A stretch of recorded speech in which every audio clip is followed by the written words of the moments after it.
The night of 666 is the darkest night of my life, but also what would turn out to be the most pivotal and amazing night of my life. My family was just going through an incredible amount of suffering, and my greatest fear was that we would just fall apart as a family. But basically some events happened that night that resulted in me having kind of like a seizure, like panic attack, where right in front of my dad, mom, and oldest sister, I just collapsed on the ground and couldn't breathe and was just like hyperventilating for air. And immediately my mom and my sister just called the ambulance. They called 911. I had no physical control over my body. And so sin and what sin does and what evil does became very, very real and present in the life of my family. I mean, it felt like I was in a different dimension at this point. And the ambulance they came to pick me up and rushed me to the hospital. And in the back of the ambulance, I'm just screaming, crying, all of these emotions coming to climax, all this hurt and brokenness from my childhood and that resurfaced, and all of my own brokenness, but all of this while coming to know who Jesus is. The knowledge can only take you so far, but the hope that I knew that I needed and was finding in the life of Jesus was becoming very clear and apparent and more real than anything that I could explain. And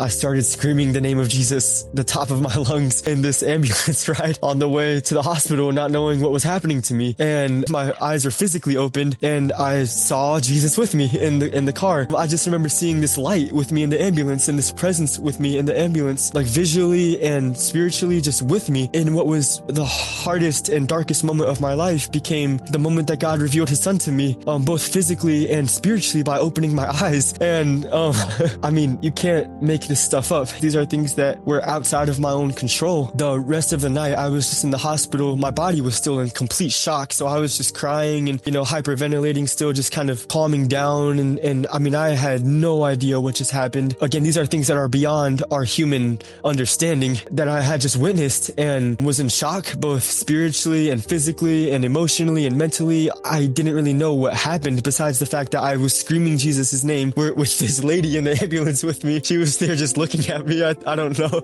And I was just screaming his name, and he appeared to me in this darkest moment of my life. And so on the night of June 6th, 2022, which I always thought is so fascinating because that's 6, 6, and then 2 plus 2 plus 2 is 6.